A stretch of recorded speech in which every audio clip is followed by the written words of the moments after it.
Hi, Shannon. Hi, Majo. Listeners, our regular co-host Johan is on vacation this month, so I've asked Maria Jose Aguilar Belmont, or Majo as she's known to our team, to be our guest co-host this time. She's an investment analyst for Quona, based in Mexico City. I'm so glad to be joining you, Shannon. This topic is very dear to my heart. It's called embedded finance in Latin America. Sounds so fun, right? Super sexy, embedded finance. But that's right. In this week's episode of The $1 Trillion Opportunity, we're talking about how financial inclusion actually empowers small and medium-sized businesses. So let's try to understand that a little bit. Majo, want to take it away? Picture this. You're a small trucking company owner in Mexico City. You've got 3 trucks and a handful of drivers. But here's the thing. You can't fill up your trucks with gas because you don't get paid up front. In fact, it takes you weeks, if not months, to get paid after completing a job. No gas, no deliveries. No deliveries, no revenue. It's a vicious cycle that keeps small businesses small. Or imagine you're an importer trying to buy textiles from Asia. You find a supplier, negotiate the terms, wire the money, and then just kind of pray they're not running a scam from halfway around the world. Because if they are, you're not just out of luck, but also out of money. Well, and it's so funny to hear trucks in the background while you're talking about trucking. These are not edge cases. They're everyday realities for millions of small and medium-sized businesses across Latin America. So today, we're going to unpack how a couple of companies are quietly revolutionizing how these businesses operate. When we think about financial technology, we often think about the flashy apps for consumers, the mobile payment systems, the buy now, pay later services. But we don't always think about how financial technology affects businesses. Right, like when you buy some electronics from an e-commerce platform and you're given the option to pay in installments or get the insurance on the spot. These are examples that we call embedded finance. They're financial services that are baked right into products and services that we use every day. And embedded finance has transformed access to financial services in markets around the world. But the fintech evolution hasn't been spread equally. In this week's episode, we'll meet 2 founders who are bringing embedded finance solutions to Latin America. So let's start with a question. What does embedded finance actually mean for small businesses? I personally like to think of embedded finance as a seamless empowerment piece of financial inclusion. What about you? Right, that's the right way to think about it. So think about this. Traditional finance says, hey, if you need money, go to the bank, fill out a bunch of forms, and wait weeks for approval to maybe get rejected. Embedded finance says, you're already using our logistics platform or our inventory management system. Would you like to access some working capital? We can approve you within minutes, just based on data that we already have about your business. And it's financial tools like that and access that kind of disappears into the background of running your business. It can be really powerful, particularly in some settings where the data might otherwise be hard to access. Exactly. And to be honest, nowhere is this more important than Latin America, where bank lending to small businesses is almost non-existent. And financial access is what actually grows economies. Let's put this in context. So Latin America represents just 6% of global international trade. This tiny percentage is a reflection of small businesses being held back by a lack of access to the cash flow they need. 6% of global international trade. Think about it. For an entire region of 650 million people. When we talk about embedded finance in Latin America, we're really not just talking about convenience. We're talking about a huge economic potential. And you know, this is potential that's been dormant for decades. When you embed finance into the tools businesses are already using, you don't just make their lives easier. You're actually helping them grow. Let's start with trucking. Now, you might not think about truckers very often, but I do. Majo, tell me, how did the coffee you drank this morning get to your local cafe? A truck probably brought it here. How about the flour that went into your breakfast pastry? Again, a truck. The gas that powers your cute little car? Also a truck. Yes, that's right. And every single part of your day was somehow facilitated by a trucker. They are the unsung heroes of our economy. And this is especially true in Mexico. That's right. In Mexico, over 75% of freight moves by road. There are over 200,000 trucking companies in Mexico, and over 95% of them are micro companies with less than 5 trucks and are incredibly underserved by their credit. That's Jaime Tabachnik, CEO and co-founder of Solvento, a Mexican fintech that's trying to solve this problem. So we're talking about small family businesses, mostly, and they face a particular challenge that's almost impossible for outsiders to understand. And Jaime knows this world intimately because he grew up in it. So I started I like to call it romance with supply chain and logistics when I was 23. I joined a family business, a business that my father founded, and it's a supply chain, an electrical supply distribution company based in Mexico City, but with presence and a footprint all across the country. Jaime spent 6 years navigating the operational side of his family's company, implementing technology and optimizing logistics. Then he moved into trucking operations directly, running a trucking brokerage company. And that's kind of when he discovered something that would change his life. I talked to hundreds of companies expecting to hear different flavors of pains they have on their days-to-days, but literally over 95% of them told me that their number one pain they had was liquidity. Liquidity, cash flow, the ability to pay for things up front. And this isn't just inconvenient, it's existential.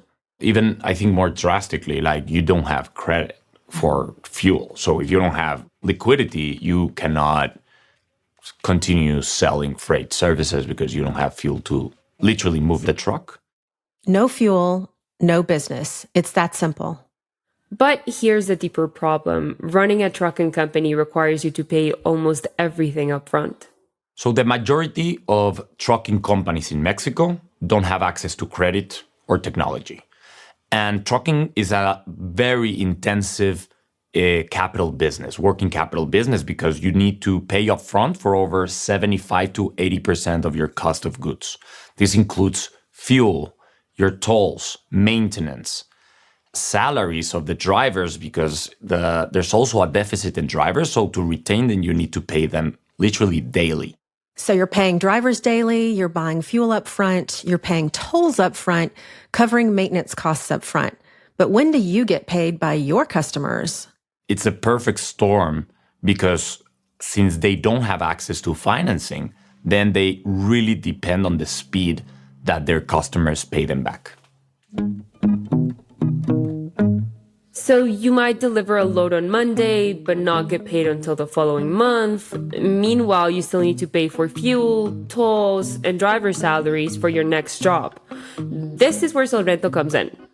But Solvento doesn't just offer loans. They've built a technology platform that trucking companies use to manage the whole operation, from tracking deliveries to managing invoices to optimizing their routes. And embedded right into that platform is access to working capital. So instead of a trucker having to go to the bank, fill out the paperwork, and wait weeks for approval to maybe get rejected, Solvento can look at their delivery data, their payment history, their operational metrics, and approve the loan within minutes. And the results speak for themselves. For instance, we have a couple of newlyweds that started their own trucking business with one truck. And since they started using Solvento, they've just sped up their cash cycles, and now they have 3 trucks. So that means that they've been able to triple the size of their business and their revenues in less than 18 months. Triple the size of their businesses in 18 months. That's the power of embedded finance. Wow. And this matters for more than just individual truckers, right? Remember, Mexico has experienced something called nearshoring over the last several years, with many companies moving manufacturing closer to the U.S. market. But nearshoring only works if Mexico's logistics infrastructure can keep up. Mexico might be the country that is benefiting the most from nearshoring because of its closeness to the U.S., and Mexico's freight depends on trucking probably the most of any other country in Latin America. For Mexico's logistics and freight, over 75% of it is on-the-road freight, and that means trucking. So we believe at Solvento that the nearshoring opportunity will depend on its supply chain keeping up, and that means the trucking industry to develop financially, operationally, and with technology. So by embedding finance into the trucking operations, Solvento isn't just helping individual businesses grow, they're helping Mexico capitalize on one of the biggest economic opportunities of our time. Now, a side note for listeners, you might be wondering if the talk of tariffs has had an impact on companies like Solvento in Mexico. And it has certainly brought more uncertainty into the industry. But we could argue that these discussions make their solutions even more important, because when times are challenging, you need to have your operations and finances really buttoned up. But when it comes to embedded finance and the way things move around the world, trucking is just one piece of the puzzle in Latin America. Our second story today is still in Mexico, but is about something even more complex, international trade. So Majo, I want you to imagine you're running a small manufacturing business in Mexico. You make, let's say, leather goods, and you want to expand by importing high-quality leather from suppliers in Asia. Okay, sounds straightforward enough. Well, but here's what that actually involves. First, you need to find a supplier halfway around the world. Then you need to verify that they're legitimate and not running a scam. And then you need to negotiate terms, arrange payment in a foreign currency, coordinate shipping across oceans, deal with customs in 2 countries, arrange local delivery, and somehow manage all the documentation and communication between at least 9 different parties. And I should add, if you're a mother, you also need to get your kids to swim practice. That sounds incredibly complicated. The swim practice part is the least of it. International trade is so complicated and expensive and risky, and that's just for a single transaction. Now imagine you're trying to do this regularly as a small business. Global value chains are extremely complex, where you have to align the interests, the timing, and the understanding of multiple parties. That's Santiago Molina, CEO of Finkargo.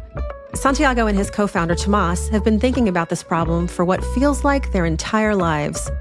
My entire career, I've been dedicated to facilitating access to capital in emerging markets and trying to create an even playing field of opportunity where access to financing is not the reason why somebody's successful or not. Santi started in microfinance, helping individuals access small loans, but he quickly realized the same principle applied to international trade. Small and medium businesses were being locked out of global markets, not because they weren't capable, but because they couldn't access the tools they needed. And then Santiago met his co-founder, Tomas, in a very, let's say, familiar way. First, he decided to marry my sister. Yep, family runs deep in this company, but it turns out that Tomas and Santiago also had a perfect marriage of skills that made them a great entrepreneurial match. My co-founder, Tomas, he's been in international trade for over 25 years, and he identified a problem where supply chains were not working efficiently in emerging markets due to a lack of access to capital. So you had Santi, the finance expert focused on emerging markets, and Tomas, the logistics expert with 25 years of international trade experience. Together, they saw an opportunity. It's actually been a blessing, the fact that we come from such different worlds, because each of us know what we know and know what we don't know. And if we need to address an issue regarding logistics, I know I'll go to him and he'll take care of it because he's the expert. If it's finance related, he'll come to me because I'm the expert. But let's pause for a minute of reflection on just how complex international trade really is. Let's go through a typical transaction. First of all, many of these companies that participate in international trade, they're just connecting to a global value chain. Let's say you want to import textiles from outside of your country. So you have raw materials coming from, let's use China, for example, where you decide to buy the cloth, the textile from China. You have, as an importer, you have to reach out to the supplier, right? Find somebody that has a product with the specifications you need. You have to verify the goods that they're supplying, verify that they have the quantity and the conditions of the good that you need to buy. Okay, so far so good. You found a supplier, You verify the product. Check and check. Now what? Then you need to run a verification of that supplier to make sure it's not fraud. It's all the way across halfway around the world, speaking another language, different conditions. It's not like you can check them in your local chamber of commerce to see if they're for real, or you can call a reference. So you're trying to verify that a company halfway around the world, speaking a different language, operating under different regulations, is legitimate. By the way, you're a small enterprise, so you don't have a deep bench of lawyers and business analysts. So how do you even do that? Then running a verification to make sure that the supplier is for real, that they're an actual company, that they can run through an audit, that the bank accounts are actually theirs, that they're actually manufacturing the product. Finkargo provides this verification service. So now you know your supplier is real. And then you can move on to the fun part, negotiating. Oh, fun. So fun. Fun for who exactly? Then you start negotiating with the supplier in payment terms, how the payment will take place, timing when the goods will be delivered, and conditions of the goods. Make sure they're up to par to the quality that you're expecting. So you need to negotiate on that. So you verified the legitimacy of the supplier, confirmed the product quality, and negotiated terms. Surely you're done by now. Not even close. Now you need to actually pay them. Once those terms are set, then you need to wire them the money. Normally, you'd have to go through call a trading desk, negotiate the FX rate, because the world's trade is done in US dollars or euros. So your local currency, you'll have to negotiate with the bank to get the currency you need and then wire it directly to them. So just getting the payment right involves currency exchange, international wire transfers, and dealing with multiple banks. I can see why not many companies have really thought about solving this problem. We're still not done. Now you actually still have to move the goods. Once the payment is set, now you need to make sure the goods are picked up and define the terms of where they will deliver them. If you'll pick them up at their warehouse, at the port of origin, or the port of destination. So you'll have to negotiate that and hire somebody to actually move the goods physically and pick them up somewhere, verify them, put them on a ship them for thousands of miles across the globe, get them to arrive at a certain port. Then you need to hire a customs agent to make sure they can receive the goods, check that it complies with local regulation, how much duties you need to pay, how much taxes you need to pay, make sure you're not violating any law where there's all kinds of laws that govern, from financial to customs to health regulation and such. Make sure everything complies, pay that service, then have those goods moved from the port to your factory. And that's just when your production process starts. Wait, that's just when your production process starts? This whole story can start all over again once your production is ready and you're ready to export it. Because now you're going to another market and you have to comply with all that process all over again. So if you're importing raw materials and then exporting finished goods, you're doing this entire process twice for every product cycle. Oh, it's no wonder small businesses struggle with international trade. I would not be very excited at all to get into this business. And this actually brings us back to that statistic we mentioned in the beginning. Our impact and our goal has been very clear from day one, where Latin America as a region represents 6% of international trade.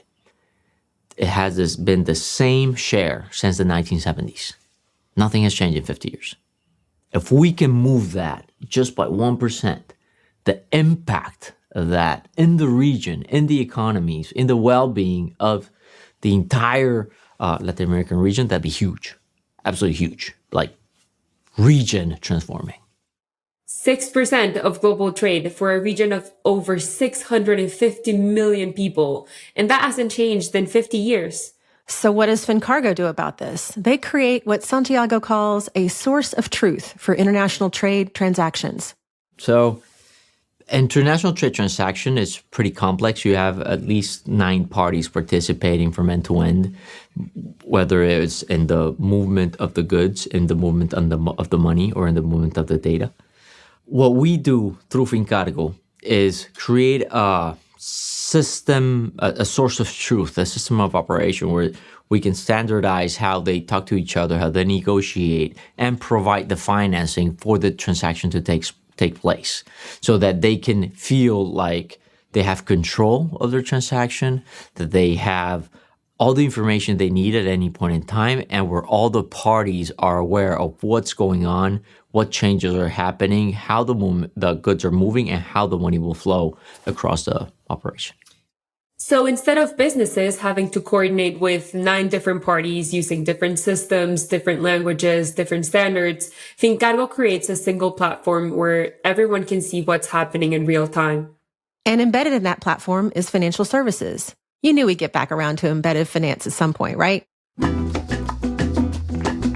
So when a business needs working capital to make a purchase, or when they need to finance goods in transit, make payments in a different currency, or even insure the goods in transit, all of that is built right into the system.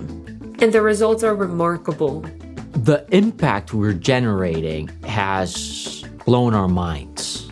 We were not aware we would be having such an effect. And what we've been seeing with our clients with whom we open them credit lines and give them the opportunity to dream globally. Since from the moment that a client starts operating for the next 12 months, since they're operating with Finkargo, on average, their international movement of goods grows by 75% year on year. That's massive. From a revenue perspective, they start growing at 50% per year rates. They start diversifying their supply chains, so they increase the amount of suppliers they work with by 30% because now they can test new production lines, they can test new suppliers safely with a trusting system. They can go after larger manufacturers because now they have the purchasing power to sit down with them. So their whole operation just expands enormously, and it's like you open the floodgates for them to actually act upon their dreams. 75% growth in international trade volume, 50% revenue growth, 30% increase in supplier diversity. Whoa. And these aren't just statistics, Shannon. Those represent businesses that were previously locked out of global markets suddenly being able to compete internationally. By the way, Finkargo just published its 2025 impact report. We'll put a link for that in the show notes for this episode. So we've shared 2 stories today. One about trucking companies in Mexico, another about international trade. But Majo, I think there's a bigger story here about what embedded finance means in these high growth markets. Absolutely. What we see in both of these cases is that the barrier to growth wasn't a lack of demand or a lack of skill or even lack of opportunity. The barrier was access to the right financial tools at the right time. And traditional finance could not solve this problem because traditional finance requires you to step outside your business, go to the bank, fill out the forms, and wait for approval or rejection. But when you're running a small trucking company or trying to coordinate an international trade transaction, you can't afford that kind of delay. Right. Embedded finance flips the script completely. Instead of businesses having to go to finance, finance comes to them. It's built into the tools that they're already using to run their operations. And this is particularly powerful in emerging markets, right? Because that's where you have the most small and medium enterprises. These are the businesses that employ the most people, but they've been underserved by traditional financial services. Yes, that's the beauty of embedded finance. It's the infrastructure that makes commerce work, but it's invisible to end users. So when we talk about financial inclusion, we're not just talking about helping people open bank accounts. We're talking about seamlessly offering access to financial services that are kind of in the fabric of how business really gets done. It's truly the next frontier of fintech. It's not about building better banks. It's about making finance disappear into the background of running a business. And that's the $1 trillion opportunity we're talking about, not just in Latin America, but across the high growth markets where Quona invests, including places like Mexico City, where we made this episode, to Sao Paulo, to Singapore and Bangalore, from Cape Town to Dubai. When you give businesses the tools they need to dream bigger, they don't just grow individually, they transform entire economies.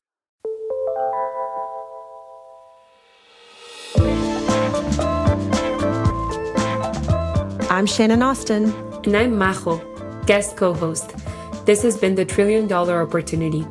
The $1 Trillion Opportunity is produced by Quona and Pod People.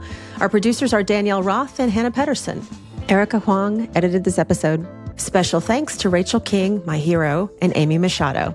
You can follow the $1 Trillion Opportunity on Apple Podcasts, Spotify, iHeartRadio, or wherever you listen to podcasts. And we'll be back soon with more insights from founders and investors who are building the future of fintech all over the world. Thanks for listening. In Mexico, over 75% of freight moves by road. Freight. Yes. Freight. Yes. Okay. Freight. Can you tell English is my third language?